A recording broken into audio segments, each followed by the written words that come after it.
नमस्कार प्यारे साथियों, 2 दिन पहले एमपी पुलिस की आंसर शीट जारी की गई थी। स्टूडेंट रिस्पॉन्स जारी किया गया था, वो सभी ने चेक कर लिया है और हम सब देख चुके हैं कि हमारा कौन सा प्रश्न सही निकला, कौन सा प्रश्न गलत निकला। उनमें से यदि किसी आंसर से हम संतुष्ट नहीं हैं बोर्ड के, तो हम आपत्ति दर्ज करा सकते हैं, क्योंकि आपत्ति दर्ज कराने की आज अंतिम तिथि है। एक बार आप नियम समझ लीजिए, आपको दिख रहे होंगे स्क्रीन पर, मैं पढ़कर सुना देता हूं। आपत्ति अभ्यावेदन हेतु प्रति प्रश्न ₹50 का भुगतान देय होगा। एक प्रश्न के लिए ₹50 का आपको पे करना होगा, लेकिन एक प्रश्न पर एक ही बार आपत्ति लगेगी। जैसे अगर मैंने आपत्ति लगा दी है तो पूरे मध्य प्रदेश में या कहीं भी किसी को कोई उस प्रश्न पर आपत्ति लगाने की जरूरत नहीं है। लाभ होगा या नुकसान होगा वो सबको होगा। ऐसा नहीं है कि मैं भी लगाऊं, आप भी लगाएं और मुझे ही लाभ होगा अगर मैंने आपत्ति लगाई, तो नहीं, लाभ या नुकसान सबको होगा। और एक प्रश्न पर केवल एक ही बार आपत्ति लगाई जा सकेगी। प्रश्न पत्र में किसी प्रकार की त्रुटि पूर्ण प्रश्नों उत्तरों के संबंध में केवल परीक्षार्थी द्वारा अपनी आपत्तियां इस वेबसाइट पर ऑनलाइन प्रदर्शित लिंक के माध्यम से प्रस्तुत की जा सकती हैं। लिंक अपलोड होने के पश्चात आपत्तियां लेने की दिनांक 18/9/23 है, अर्थात आज अंतिम तिथि है। अगर आपको लगता है आप किसी भी आंसर से संतुष्ट नहीं है तो आप आपत्ति दर्ज करा सकते हैं। उसके उपरांत लिंक निष्क्रिय हो जाएगी। आज के बाद फिर आपत्ति दर्ज नहीं होगी। ईएसबी द्वारा प्रश्न पत्र में त्रुटिपूर्ण प्रश्नों के साथ साथ परीक्षार्थियों से प्राप्त ऑनलाइन अभ्यावेदनों पर विचार उपरांत मूल्यांकन हेतु अंतिम उत्तर तैयार की जाएगी। तो जब मूल्यांकन होगा, की कमेटी बनेगी, उनकी रिपोर्ट के आधार पर फिर फाइनल आंसर शीट आएगी और अंतिम उत्तर के संबंध में प्रोफेशनल एग्जामिनेशन बोर्ड द्वारा लिया गया निर्णय अंतिम होगा। तो की कमेटी की रिपोर्ट के बाद जो अंतिम रिपोर्ट आएगी, अंतिम आंसर शीट आएगी, वही अंतिम निर्णय होगा। वह कोर्ट में चैलेंजिंग नहीं होगा, मुझे तो ऐसा ही लगता है इनके हिसाब से। हालांकि आपत्ति वही लोग दर्ज करा सकते हैं जिनको लग रहा है कि डाउट है प्रश्न में।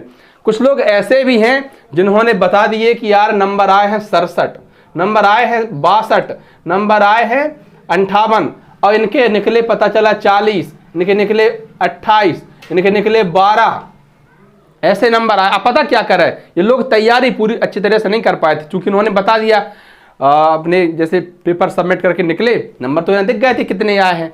बाहर निकले, फोन पे पूछा घर वालों ने, दोस्तों ने, भाई कितने नंबर आए हैं। क्यूरियोसिटी जानने में हमेशा रहती है कि इनके कितने आए हैं। बता दिया कि मेरे तो भाई साहब 67 नंबर आए हैं, 58 नंबर आए हैं। लोगों ने कहा यार बहुत अच्छे, तुम तो तैयारी नहीं कर रहे थे। घर वाले खुश हो गए, इज्जत बच गई, यार चलो ठीक रहा। अब ये पता नहीं था कि इसकी आंसर शीट भी आएगी, उसमें रिस्पॉन्स दिखाया जाएगा कि हम पेपर में क्या करके आए हैं। आंसर शीट में वही तो है जो हमने पेपर में किया, जो प्रश्न हमसे पूछे गए उनका आंसर हमने क्या लगाया है, बोर्ड ने क्या सही माना है, वो हमें दिखाया गया है। अब ये लोग पता क्या कर रहे हैं, इनमें से कुछ लोग, मेरे नंबर कट गए, 4 मेरे कट गए, कोई कह रहा 12 मेरे कट गए, 20 मेरे कट गए। क्यों कट गए? बोले नॉर्मलाइजेशन हो गया। भाई साहब नॉर्मलाइजेशन अभी नहीं होता है, नॉर्मलाइजेशन होता है फाइनल रिजल्ट में। अभी तो सिर्फ आंसर शीट आई है और ये answer sheet final answer sheet भी नहीं है, इसमें भी सुधार होगा। कहीं अगर कोई प्रश्न ऐसा पाया जाता है जो त्रुटिपूर्ण होगा तो उस पर सुधार होगा।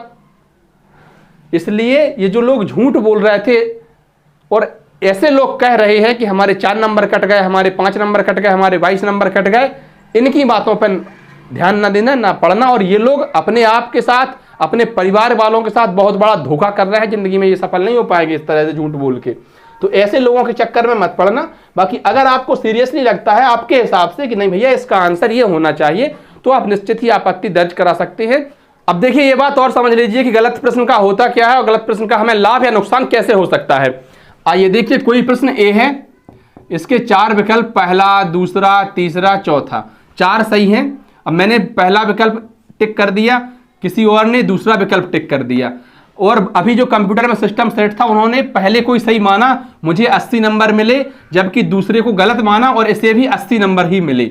हालांकि मुझे ये प्रश्न ऐड हो गया इन 80 में और इससे ये प्रश्न नहीं, इसका लाभ मिला, तो इसको भी 80 मिले। बाद में जब की कमेटी की रिपोर्ट आई, किसी ने आपत्ति दर्ज कराई कि भैया ये प्रश्न तो विवादित है, तो बोर्ड ने समझा और देखा कि यार ये प्रश्न जो है डिलीट करने लायक है। अब इस प्रश्न को डिलीट कर दिया गया, तो मुझे 1 नंबर कम हो जाएगा कि नहीं हो जाएगा, क्योंकि सही प्रश्न डिलीट कर दिया गया। तो मुझे कितने बचे? 79। और इसको जो डिलीट प्रश्न हुआ इसको कोई नुकसान नहीं हो, क्योंकि इसने तो पहले भी इसका टिक नहीं लगाया था या गलत लगाया था। इसके 80 के 80 ही रहे। जब इसका बेनिफिट मिलेगा तो मुझे मिलेगा कितना? 0.79 और इसे मिलेगा 0.8। यहां तक दिखाई दे रहा है? हाँ। तो इसके देखिए मेरे नंबर जो है वो ज्यादा नहीं बढ़ेंगे, जबकि इसके नंबर 81 हो जाएंगे। और तो इस तरीके से इसका लाभ या नुकसान हमें मिलता है। बाकी बोर्ड का प्रोसीजर है वो अपने हिसाब से देखते समझते हैं। संभवतः यही कारण रहता है कि कई बार हम देखते हैं कि एक ही शिफ्ट में एक ही दिन को पेपर हुआ है और किसी के नंबर बढ़ गए, किसी के नंबर घट गए। मेरे मित्र है कि 81 से 77 बचे थे और दूसरे के 73 से 78 हो गए थे। तो उसका यही एक कारण हो सकता है, क्योंकि जो हमें लाभ मिलता है वो प्राप्तांक के आधार पर मिलता है। हमारा प्राप्तांक अगर 80% है तो हमें 0.8 इसका लाभ मिलेगा, 79 है तो 0.79 इसका लाभ मिलेगा, है जी भाई। और मान लो अगर ये प्रश्न डिलीट नहीं किया और बोर्ड ने इसी को सही मान लिया फिर बाद में, तो इसको सीधे सीधे 81 मिल जाएंगे और इनके 80 की जगह 79 हो जाएंगे। तो ये भी एक डिफरेंस हो सकता है। बाकी आप लोगों को क्या लगता है, कमेंट बॉक्स आपके लिए खुला हुआ है, कमेंट कीजिए, चर्चा करेंगे इस पर। बहुत बहुत धन्यवाद प्यारे साथियों। वीडियो आपको अच्छी लगी हो तो वीडियो को लाइक कर दें, अपने अन्य साथियों तक साझा कर दें और चैनल पर नए हैं तो चैनल को सब्सक्राइब भी कर दें।